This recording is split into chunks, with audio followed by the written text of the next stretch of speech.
Container ಚಾಲಕನ ಎಡವಟ್ಟಿಗೆ ಘೋರ ದುರಂತ ಸಂಭವಿಸಿಬಿಟ್ಟಿದೆ. ಚಾಲಕನ ನಿಯಂತ್ರಣ ತಪ್ಪಿ ಬಸ್ಗೆ ಕಂಟೈನರ್ ಏಕಾಏಕಿ ಡಿಕ್ಕಿ ಹೊಡೆದಿದೆ. ನಸುಕಿನ ಜಾವ 2:15 ಸುಮಾರು ಆ ಸಂದರ್ಭದಲ್ಲಾಗಿರುವಂತಹ ಅಪಘಾತ ಇದು. ಬಸ್ನಲ್ಲಿ ಸುಮಾರು 30 ಪ್ರಯಾಣಿಕರಿದ್ರು ಅನ್ನುವಂತಹ ಮಾಹಿತಿ. 30 ಜನ ಪ್ರಯಾಣಿಕರಿದ್ರು ಬಸ್ನಲ್ಲಿ. ಅದರಲ್ಲಿ ಬದುಕಿ ಉಳಿದವರೆಷ್ಟು ಇನ್ನಷ್ಟೇ ಗೊತ್ತಾಗಬೇಕು. 17 ಜನ ಪ್ರಾಣವನ್ನ ಕಳ್ಕೊಂಡಿರೋ ಬಗ್ಗೆ ಮಾಹಿತಿ ಇದೆ. ಸಾವಿನ ಸಂಖ್ಯೆ ಮತ್ತಷ್ಟು ಹೆಚ್ಚಾಗಬಹುದು. ರಾಷ್ಟ್ರೀಯ ಹೆದ್ದಾರಿ 4ರಲ್ಲಿ ಆಗಿರುವಂತಹ ಅಪಘಾತ ಇದು. ಕಂಟೈನರ್ ಚಾಲಕ ನಿದ್ದೆಯ ಮಂಪರಿನಲ್ಲಿದ್ದ ಅನ್ನುವಂಥ ಮಾಹಿತಿ. 2:15 ಅಂದ್ರೆ ಹೆಚ್ಚು ಕಮ್ಮಿ ಸಾಮಾನ್ಯವಾಗಿ ಎಲ್ಲರೂ ಡೀಪ್ ಸ್ಲೀಪಿಗೆ ಹೋಗುವಂಥ ಟೈಮು. ಆದರೆ ರಸ್ತೆಯಲ್ಲಿ ವಾಹನವನ್ನ ಚಲಾಯಿಸೋರು ಮೈಯೆಲ್ಲ ಕಣ್ಣಾಗಿರ್ಬೇಕಾಗತ್ತೆ. ಯಾಕಂದ್ರೆ ಅದೇ ರಸ್ತೆಯಲ್ಲಿ ಬೇರೆ ವೆಹಿಕಲ್ಗಳು ಇರ್ತಾವಲ್ಲ, ಮತ್ಯಾರದ್ದು ಜೀವಕ್ಕೆ ಅಪಾಯ ಆಗುವಂಥ, ತಮ್ಮ ಪ್ರಾಣದ ಜೊತೆಗೆ ಮತ್ಯಾರದ್ದು ಜೀವಕ್ಕೂ ಕೂಡ ಅಪಾಯ ಆಗುವಂಥ ಆತಂಕ ಇರುತ್ತೆ. ಈತ ಆ ಟೈಮ್ನಲ್ಲಿ ನಿದ್ದೆಯ ಮಂಪರಿನಲ್ಲಿದ್ದ ಅನ್ನುವಂಥ ಮಾಹಿತಿ. ಏಕಾಏಕಿ ಡಿವೈಡರ್ಗೆ ಡಿಕ್ಕಿ ಹೊಡೆದು ಡಿವೈಡರ್ನ ಜಂಪ್ ಮಾಡಿ ಮತ್ತೊಂದು ಭಾಗದಲ್ಲಿ ಶಿವಮೊಗ್ಗದ ಕಡೆ ಬರ್ತಾ ಇದ್ದಂಥ ಈ ಬಸ್ಗೆ ಡಿಕ್ಕಿ ಹೊಡೆದು ಬಿಟ್ಟಿದ್ದಾನೆ. ಕಳೆದ ಅಕ್ಟೋಬರ್ನಲ್ಲಿ ಕರ್ನೂಲ್ನಲ್ಲೂ ಕೂಡ ಇದೇ ರೀತಿಯಾದಂತಹ ಭೀಕರ ರಸ್ತೆ ಅಪಘಾತ ಸಂಭವಿಸಿತು. ಆ ರಸ್ತೆಯ ಅಪಘಾತದಲ್ಲಿ 20ರಿಂದ 25 ಜನ ಪ್ರಾಣವನ್ನ ಕಳ್ಕೊಂಡ್ಬಿಟ್ರು. ಅಲ್ಲೂ ಕೂಡ ಹಾಗೇನೆ ಏಕಾಏಕಿ ಬೆಂಕಿ ಹೊತ್ಕೊಂಡ್ಬಿಡುತ್ತೆ ಬಸ್ಗೆ. ಬಸ್ನಲ್ಲಿದ್ದಂಥ ಪ್ರಯಾಣಿಕರಿಗೆ ಹೊರಗಡೆ ಬರೋದಕ್ಕೂ ಕೂಡ ಅವಕಾಶ ಸಿಗೋದಿಲ್ಲ. ಒಳಗಡೆ ಲಾಕ್ ಆದವರು ಸಜೀವ ದಹನವಾಗ್ಬಿಡ್ತಾರೆ. ಬಸ್ನ ಡೋರು ಕೂಡ ಲಾಕ್ ಆಗಿಬಿಡುತ್ತೆ, ಓಪನ್ ಆಗೋದಿಲ್ಲ. ಪ್ರಯಾಣಿಕರೆಲ್ಲರೂ ಕೂಡ ಒಳಭಾಗದಲ್ಲಿ ಲಾಕ್ ಹಾಕೊಂಡು ಅಷ್ಟೂ ಜನ ಪ್ರಾಣವನ್ನ ಕಳ್ಕೊಳ್ತಾರೆ. 20ರಿಂದ 25 ಜನ. ಆ ಘಟನೆ ಮಾಸೋ ಮುನ್ನವೇ ಮತ್ತೆ ಕರ್ನಾಟಕದಲ್ಲೇ ಇಂಥದ್ದೊಂದು ದುರಂತ ನಡೆದು ಹೋಗಿರುವುದು ನಿಜಕ್ಕೂ ವಿಪರ್ಯಾಸ. ಮತ್ತಷ್ಟು ಡೀಟೇಲ್ಸ್ ನಮ್ಮ ಪ್ರತಿನಿಧಿ ಸಂದೇಶ್ ನೀಡ್ತಾ ಹೋಗ್ತಾರೆ. ಸಂದೇಶ್, ಕ್ರಿಸ್ಮಸ್ ಶುಭ ದಿನ ಇವತ್ತು. ರಜೆಯಲ್ಲಿ ಕುಟುಂಬಸ್ಥರ ಜೊತೆ ಸಮಯ ಕಳಿಬೇಕು ಅಂಥೇಳಿ ಬೆಂಗಳೂರಿನಿಂದ ಶಿವಮೊಗ್ಗದ ಕಡೆ ಹೊರಟವರು ಸುಮಾರು 17ಕ್ಕೂ ಹೆಚ್ಚು ಜನ ಪ್ರಾಣವನ್ನ ಕಳ್ಕೊಂಡಿದ್ದಾರೆ ಅನ್ನುವಂಥ ಮಾಹಿತಿ. ಅಪಘಾತಕ್ಕೆ ಸಂಬಂಧಪಟ್ಟ ಹಾಗೆ ಸದ್ಯಕ್ಕೆ ಸಿಗ್ತಾ ಇರುವಂಥ ಇನ್ಫಾರ್ಮೇಶನ್ ಏನೇನು ಸಂದೇಶ್? ವಿದ್ಯುಶ್ರೀ, ಇದು ಇವತ್ತು ಬೆಳಗಿನ ಜಾವ 3:30 ಸುಮಾರಿಗೆ ನಡೆದಿರುವಂತಹ ಘಟನೆ. ಅಂದ್ರೆ ಪ್ರಮುಖವಾಗಿರುವಂತದ್ದು ಹಿರಿಯೂರಿನ ಜವನಗೊಂಡನಹಳ್ಳಿ ಬಳಿ ಇರುವಂತಹ ಒಂದು HP ಪೆಟ್ರೋಲ್ ಬಂಕ್ ಸಮೀಪ ನಡೆದಿರುವಂತಹ ಘಟನೆ ಇದು. 3:30 ಸುಮಾರಿಗೆ ಏಕಾಏಕಿ ಏನು ಬೆಂಗಳೂರಿನಿಂದ ಶಿವಮೊಗ್ಗಕ್ಕೆ ಎತ್ತಲ್ತಿರುವಂತಹ ಖಾಸಗಿ ಬಸ್ಗೆ ಕ್ಯಾಂಟರ್ ಡಿಕ್ಕಿ ಹೊಡೆಯುತ್ತೆ. ಡಿಕ್ಕಿ ಹೊಡೆದ ಪರಿಣಾಮ ಕಂಪ್ಲೀಟ್ ಆಗಿ ಈಗಾಗಲೇ ಬೆಂಕಿ ಆವರಿಸ್ಕೊಂಡಿರುವಂತದ್ದು. ಅಂದ್ರೆ ಕಂಪ್ಲೀಟ್ ಕಾರಿಗೆ ಬಸ್ನ ಒಳಗಡೆ ಬೆಂಕಿ ಆವರಿಸ್ಕೊಳ್ಳುತ್ತೆ. ಬೆಂಕಿ ಬಿದ್ದ ನಂತರ ಒಳಗಿದ್ದಂತಹ ಸಾಕಷ್ಟು ಮಂದಿ ಒಳಗಡೆ ಸುತ್ತು ಕರಕಲಾಗ್ತಾರೆ. ಜೊತೆಗೆ ಈ ಡೋರ್ ಏನು ಓಪನ್ ಆಗೋದಿಲ್ಲ. ಅಂದ್ರೆ ಮೊದಲ ಹಂತದಲ್ಲಿ ಯಾವಾಗ ಬೆಂಕಿ ಕಾಣಿಸ್ಕೊಳ್ತೋ ಈ ಸಂದರ್ಭದಲ್ಲಿ ಸುಮಾರು 5ರಿಂದ 10 ಜನ ಬಸ್ನಿಂದ ಹೊರಗಡೆ ಬಂದಿದ್ದಾರೆ. 5ರಿಂದ 10 ಜನ ಬಸ್ನಿಂದ ಹೊರಗೆ ಬಂದ ನಂತರ ಒಳಗಿದ್ದಂಥವ್ರು ಎಲ್ಲರೂ ಕೂಡ ಸಜೀವವಾಗಿ ದಹನ ಹೊಂದಿರುವಂತದ್ದು. ಕಂಪ್ಲೀಟ್ ಆಗಿ ಈಗ ಸದ್ಯದ ಪರಿಸ್ಥಿತಿ ಅಂದ್ರೆ ಘಟನೆ ನಡೆದಿರುವಂತಹ ಸ್ಥಳದ ಪರಿಸ್ಥಿತಿ ಹೇಳೋದಾದ್ರೆ ಕಂಪ್ಲೀಟ್ ಆಗಿ ಬಸ್ ಕೂಡ ಈಗಾಗಲೇ ಸುತ್ತು ಕರಕಲಾಗಿರುವಂತದ್ದು. ಬಸ್ಸಿನ ಅವಶೇಷಗಳು ಕೂಡ ಕೆಲವಷ್ಟು ಪಾರ್ಟ್ಸ್ ಗಳು ಮಾತ್ರ ಇದಾವೆ. ಅಂದ್ರೆ ಔಟರ್ ಏನಿದೆ ಸ್ಟ್ರಕ್ಚರ್ ಕಂಪ್ಲೀಟ್ ಆಗಿ ಬೆಂದು ಹೋಗ್ಬಿಟ್ಟಿದೆ.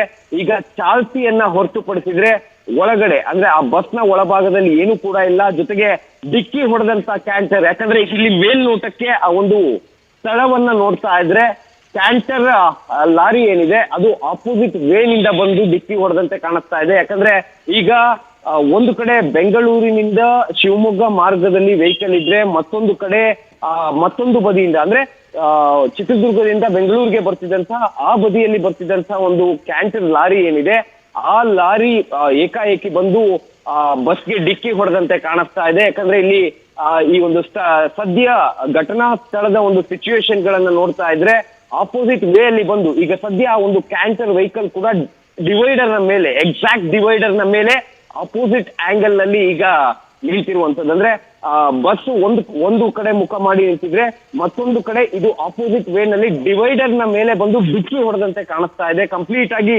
ಕ್ಯಾಂಟರ್ನ ಹಿಂಬದಿ ಬಿಟ್ರೆ ಅಂದ್ರೆ ಕ್ಯಾಂಟರ್ನ ಹಿಂಬದಿ ಬಿಟ್ರೆ ಮುಂದ್ಗಡೆ ಇಂಜಿನ್ ಏನಿದೆ ಇಂಜಿನ್ ಕಂಪ್ಲೀಟ್ ಆಗಿ ಈಗಾಗಲೇ ಸುತ್ತು ಕರಕಲಾಗಿದೆ. ಜೊತೆಗೆ ಏನು ಕೂಡ ಕಾಣಿಸ್ತಾ ಇಲ್ಲ. ಈಗ ತಾನೇ ಆಗಿರೋದ್ರಿಂದ ಇನ್ಸಿಡೆಂಟ್ ಇನ್ನೂ ಕೂಡ ಹೊಗೆ ಕೂಡ ಅದೇ ರೀತಿಯಲ್ಲಿದೆ. ಯಾಕಂದ್ರೆ ಈಗಾಗಲೇ ಫೈರ್ ಎಂಜಿನ್ ಅನ್ನು ಕೂಡ ಕರೆಸಿ ಬೆಂಕಿಯನ್ನು ನಂದಿಸುವಂತ ಕೆಲಸವನ್ನ ಮಾಡಿದ್ರು ಕೂಡ ಇಲ್ಲೂ ಕೂಡ ಮುಂದ್ಗಡೆ ಇಂಜಿನ್ ಭಾಗ ಏನಿದೆ, ಇಂಜಿನ್ ಭಾಗ ಕಂಪ್ಲೀಟ್ ಆಗಿ ಈಗ ನುಜ್ಜುಗುಜ್ಜು ಆಗಿರುವಂತದ್ದು. ಯಾಕಂದ್ರೆ ಒಂದ್ ಕಡೆ ಬೆಂಕಿ ಕೂಡ ಬಿದ್ದಿದೆ, ಮತ್ತೊಂದ್ ಕಡೆ ಅದನ್ನ ಆರಿಸುವಂತ ಕೆಲಸವನ್ನ ಮಾಡಿದ್ರು ಕೂಡ ಎಲ್ಲೊಂದ್ ಕಡೆ ಇಲ್ಲೂ ಕೂಡ ಹೊಗೆ ಆಡ್ತಾ ಇದೆ. ಜೊತೆಗೆ ಇಲ್ಲಿ ಬಾಡಿಗಳನ್ನ ಐಡೆಂಟಿಫೈ ಮಾಡುವಂತದ್ದೇನಿದೆ ಅದು ಸಾಕಷ್ಟು ಕಷ್ಟ ಅಂತಾನೆ ಹೇಳ್ಬೋದು. ಯಾಕಂದ್ರೆ ಕಂಪ್ಲೀಟ್ ಆಗಿ ಬಸ್ ಕೂಡ ಈಗಾಗಲೇ ಸುಟ್ಟೋಗಿರೋದ್ರಿಂದ ಒಳಗಿರುವಂತ ಎಲ್ಲ ಅವಶೇಷಗಳು ಕೂಡ ಅಂದ್ರೆ ಯಾರು ಇದ್ರು ಒಳಗಡೆ ಪ್ಯಾಸೆಂಜರ್ಸ್ ಅವರ ಕಂಪ್ಲೀಟ್ ಮೃತದೇಹಗಳು ಕೂಡ ಈಗಾಗಲೇ ಸುಟ್ಟು ಕರಕಲಾಗಿರುವಂತದ್ದು. ಹಾಗಾಗಿ ಈಗ ಸದ್ಯ ಆ ಮೃತದೇಹಗಳನ್ನ ಬೇರೆಡೆಗೆ ಶಿಫ್ಟ್ ಮಾಡುವಂತ ಕೆಲಸವನ್ನ ಈಗ ಸದ್ಯ ಸ್ಥಳೀಯ ಪೊಲೀಸರು ಕೂಡ ಮಾಡ್ತಾ ಇದ್ದಾರೆ.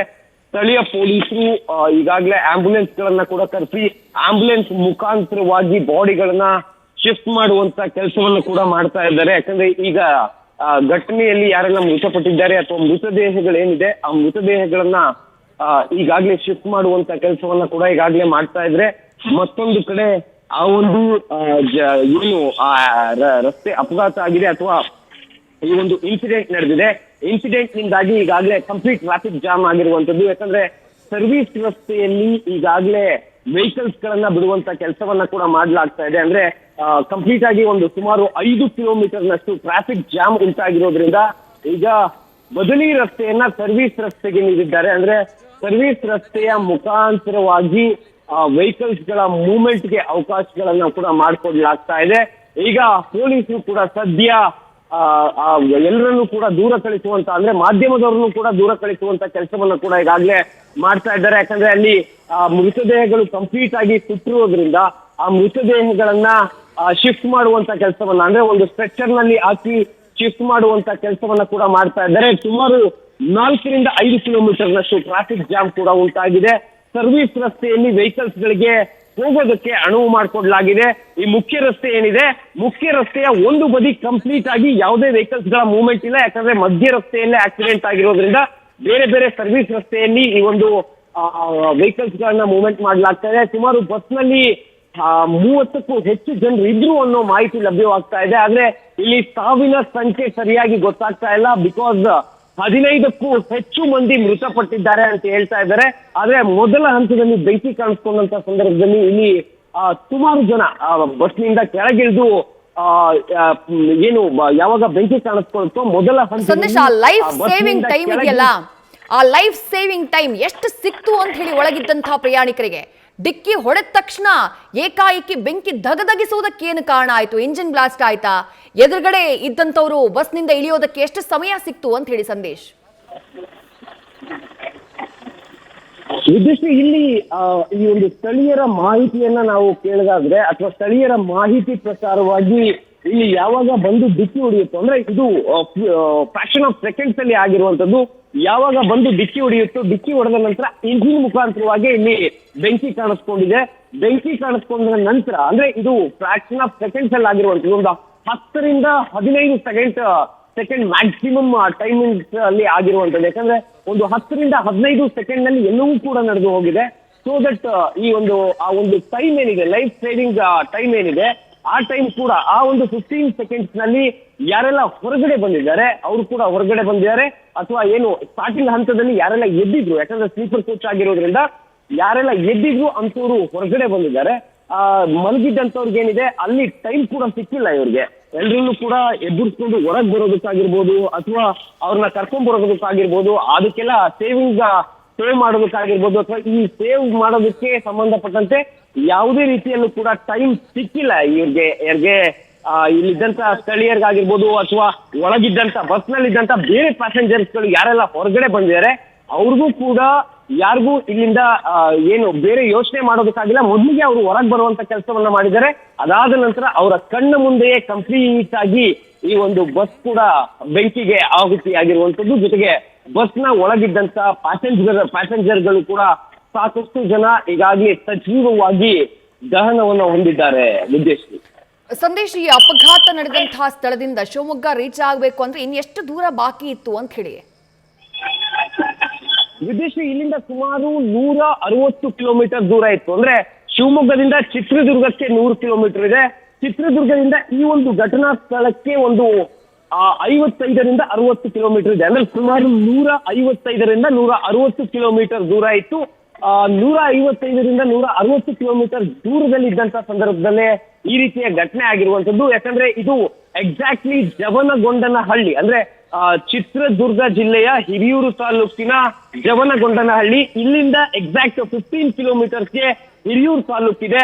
ಆ ಹಿರಿಯೂರು ತಾಲೂಕಿಂದ 40 ಕಿಲೋಮೀಟರ್ಗೆ ಚಿತ್ರದುರ್ಗ ಇದೆ. ಚಿತ್ರದುರ್ಗದಿಂದ ಶಿವಮೊಗ್ಗಕ್ಕೆ 100 ಕಿಲೋಮೀಟರ್ ಡಿಸ್ಟೆನ್ಸ್ ಇರೋದ್ರಿಂದ ಆ ಒಂದು ಡಿಸ್ಟೆನ್ಸ್ ಅನ್ನ ರೀಚ್ ಆಗೋದ್ರ ಒಳಗೆ ಈ ಒಂದು ಘಟನೆ ನಡೆದಿರುವಂತದ್ದು.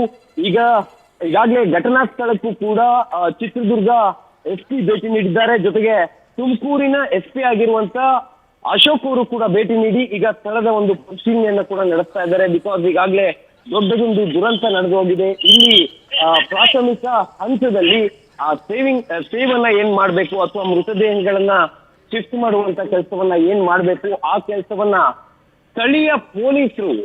ಇಲ್ಲಿನ ಸ್ಥಳೀಯ ಪೊಲೀಸರು ಮಾಡ್ತಾ ಇದ್ದಾರೆ. ಅಂದ್ರೆ ಒಂದ್ ಕಡೆ ಮೃತದೇಹಗಳನ್ನ ಶಿಫ್ಟ್ ಮಾಡುವಂತ ಕೆಲಸವನ್ನ ಆಂಬ್ಯುಲೆನ್ಸ್ ಮುಖಾಂತರವಾಗಿ ಮಾಡ್ತಾ ಇದ್ರೆ, ಮತ್ತೊಂದು ಕಡೆ ಇಲ್ಲಿ ತೆರವು ಮಾಡ್ಬೇಕಾ ಅಥವಾ ಈ ವೆಹಿಕಲ್ಸ್ ಗಳ ಮೂವ್ಮೆಂಟ್ ಅನ್ನ ಏನ್ ಮಾಡ್ಬೇಕು ಅನ್ನೋದಕ್ಕೆ ಸಂಬಂಧಪಟ್ಟಂತೆ ಇನ್ನೂ ಕೂಡ ಸಿಬ್ಬಂದಿಗಳ ಜೊತೆಯಲ್ಲಿ ಈಗಾಗಲೇ ಚರ್ಚೆಯನ್ನ ಕೂಡ ನಡೆಸ್ತಾ ಇದ್ದಾರೆ. ಪ್ರಮುಖವಾಗಿ ಈಗಾಗಲೇ ಚಿತ್ರದುರ್ಗ SP ಕೂಡ ಈಗಾಗಲೇ ಸ್ಥಳಕ್ಕೆ ಭೇಟಿ ನೀಡಿ ಪರಿಶೀಲನೆಯನ್ನ ನಡೆಸುವಂತ ಕೆಲಸವನ್ನ ಮಾಡ್ತಾ ಇದ್ರೆ, ಮತ್ತೊಂದು ಕಡೆ ಸ್ಥಳೀಯ ಪೊಲೀಸರು ಕೂಡ ಕಂಪ್ಲೀಟ್ ಆಗಿ ಬಾಡಿಯನ್ನ ಶಿಫ್ಟ್ ಮಾಡುವಂತ ಕೆಲಸವನ್ನ ಕೂಡ ಈಗಾಗಲೇ ಮಾಡ್ತಾ ಇದ್ದಾರೆ. ವಿದ್ಯಶ್ರೀ, ಸಂದೇಶ್, ಈಗ 10 ರಿಂದ 12 ಜನ ಏನ್ ಬಚಾವ್ ಆಗಿದ್ದಾರೆ ಅನ್ನುವಂತ ಮಾಹಿತಿ ಸಿಗ್ತಾ ಇದೆ. ಅವ್ರ ಕಂಡೀಷನ್ ಹೆಂಗಿದೆ? ಯಾರಿಗಾದ್ರೂ ಗಾಯಗಳಾಗಿದ್ಯಾ? ಆಸ್ಪತ್ರೆಗೆ ಯಾರನ್ನಾದ್ರೂ ದಾಖಲು ಮಾಡಲಾಗಿದ್ಯಾ? ಆ ಬಗ್ಗೆ ಏನಾದ್ರೂ ಮಾಹಿತಿ ಇದೆಯಾ ಸಂದೇಶ್? ಈಗಾಗಲೇ ಮೃತದೇಹಗಳನ್ನ ಚಿತ್ರದುರ್ಗ ಜಿಲ್ಲಾಸ್ಪತ್ರೆಗೆ ರವಾನಿಸುವಂತ ಕೆಲಸವನ್ನ ಕೂಡ ಈಗಾಗಲೇ ಮಾಡಲಾಗಿದೆ. ಅಂದ್ರೆ ಮೃತದೇಹಗಳನ್ನ ಒಂದು ಕಡೆ ಚಿತ್ರದುರ್ಗ ಜಿಲ್ಲಾಸ್ಪತ್ರೆಗೆ ರವಾನೆ ಮಾಡಿದ್ರೆ, ಮತ್ತೊಂದು ಕಡೆ ಈ ಕೆಳಗಿದ್ದಂತವ್ರು ಏನಿದ್ರು, ಯಾಕಂದ್ರೆ ಇಲ್ಲಿ ಇಂಜೂರ್ಡ್ ಯಾರು ಇಲ್ಲ, ಯಾಕಂದ್ರೆ ಆ ಬೆಂಕಿ ಬಿದ್ದಂತ ಸಂದರ್ಭದಲ್ಲಿ ಯಾರು ಕೂಡ ಹೊರಗೆ ಬಂದಿಲ್ಲ. ಅದಕ್ಕೂ ಮುಂಚೆ ಅಂದ್ರೆ ಮೊದಲ ಹಂತದಲ್ಲಿ ಏನ್ ಬೆಂಕಿ ಬಿದ್ದಿತ್ತು ಆ ಸಂದರ್ಭದಲ್ಲಿ ಸುಮಾರು 5ಕ್ಕೂ ಹೆಚ್ಚು ಜನ ಬಸ್ನಿಂದ ಹೊರಗೆ ಬಂದಿದ್ದಾರೆ ಅನ್ನೋ ಮಾಹಿತಿ ಲಭ್ಯವಾಗ್ತಾ ಇದೆ. ಈಗ ಸದ್ಯ ಇದರಲ್ಲಿ ಏನು ಮೃತಪಟ್ಟಿರುವಂತವರ ಮೃತದೇಹವನ್ನ ಈಗಾಗಲೇ ಜಿಲ್ಲಾಸ್ಪತ್ರೆಗೆ ಶಿಫ್ಟ್ ಮಾಡುವಂತ ಕೆಲಸವನ್ನ ಕೂಡ ಮಾಡಲಾಗಿದೆ. ಜೊತೆಗೆ ಜಿಲ್ಲಾಸ್ಪತ್ರೆಯಲ್ಲಿ ಈಗಾಗಲೇ ಸುಮಾರು ಮೃತದೇಹಗಳು ಕೂಡ ಈಗಾಗಲೇ ರವಾನೆ ಆಗಿರುವಂತದ್ದು. ಈಗ ಅಷ್ಟೇ ಒಂದೊಂದೇ ಮೃತದೇಹಗಳನ್ನ, ಯಾಕಂದ್ರೆ ಒಂದೊಂದೇ ಮೃತದೇಹಗಳನ್ನ ತೆಗೆದು ಆಂಬ್ಯುಲೆನ್ಸ್ ನಲ್ಲಿ ಈಗಾಗಲೇ ರವಾನಿಸುವಂತ ಕೆಲಸವನ್ನ ಸ್ಥಳೀಯ ಪೊಲೀಸರು ಕೂಡ ಈಗಾಗಲೇ ಮಾಡ್ತಾ ಇದ್ದಾರೆ. ಸುಮಾರು 100ಕ್ಕೂ ಹೆಚ್ಚು ಜನ ಪೊಲೀಸರು ಈಗಾಗಲೇ ಸ್ಥಳದಲ್ಲಿ ನಿಯೋಜನೆಗೊಂಡಿದ್ದು, ಒಂದು ಕಡೆ ಟ್ರಾಫಿಕ್ ಅನ್ನ ನಿಯಂತ್ರಿಸುವಂತ ಕೆಲಸವನ್ನ ಮಾಡ್ತಾ ಇದ್ರೆ, ಮತ್ತೊಂದು ಕಡೆ ಈ ಒಂದು ವೆಹಿಕಲ್ಸ್ ಗಳನ್ನ ತೆರವು ಮಾಡುವಂತ ಕೆಲಸವನ್ನು ಕೂಡ ಮಾಡ್ತಾ ಇದ್ದಾರೆ. ಹಾಗಾಗಿ ಇಲ್ಲಿ ಪ್ರಮುಖವಾಗಿರುವಂತದ್ದು ಈ ಒಂದು ಘಟನೆಗೆ ಏನು ಕಾರಣ ಅನ್ನೋದನ್ನ ಪತ್ತೆ ಹಚ್ಚುವಂತ ಕೆಲಸವನ್ನ ಮಾಡೋದಕ್ಕೆ ಈಗ ಪೊಲೀಸರು ಕೂಡ ಮುಂದಾಗಿರುವಂತದ್ದು. ವಿದ್ಯಶ್ರೀ, ರೈಟ್ ಸಂದೇಶ್, ಮತ್ತೆ ನಿಮ್ಮನ್ನ ಸಂಪರ್ಕ ಮಾಡ್ತೀನಿ. ನಮ್ಮ ಪ್ರತಿನಿಧಿ ಸಂದೇಶ್ ಮಾಹಿತಿಯನ್ನ ಕೊಡ್ತಾ ಇದ್ರು. ಕನಿಷ್ಠ 15ಕ್ಕೂ ಹೆಚ್ಚು ಮಂದಿ ಪ್ರಾಣವನ್ನ ಕಳ್ಕೊಂಡಿರೋ ಬಗ್ಗೆ ಮಾಹಿತಿ ಇದೆ. ಎಕ್ಸಾಕ್ಟ್ ಸಾವಿನ ಸಂಖ್ಯೆ ಎಷ್ಟು ಅನ್ನೋದು ಇನ್ನಷ್ಟೇ ಗೊತ್ತಾಗಬೇಕು. ಒಂದಿಷ್ಟು ಮಂದಿ ಬಚಾವಾಗಿದ್ದಾರೆ. ಬೆಂಕಿ ಹತ್ಕೊಳ್ತಾ ಇದ್ದ ಹಾಗೆ ಎಚ್ಚರ ಇದ್ದವರು ತಕ್ಷಣಕ್ಕೆ ಬಸ್ನಿಂದ ಹೊರಗಡೆ ಬಂದು ಜೀವ ಉಳಿಸ್ಕೊಂಡಿದ್ದಾರೆ. ಆದರೆ ಅಷ್ಟರಲ್ಲಿ ಫ್ರಾಕ್ಷನ್ ಆಫ್ ಸೆಕೆಂಡ್ನಲ್ಲಿ ಬೆಂಕಿ ಇಡೀ ಬಸ್ನ ಆವರಿಸಿದೆ. ಅದರ ಪರಿಣಾಮ ಇಡೀ ಬಸ್ ಸುಟ್ಟು ಕರಕಲಾಗಿದೆ. ಒಳಗಿದ್ದವರು ಜೀವಂತ ದಹನವಾಗಿಬಿಟ್ಟಿದ್ದಾರೆ.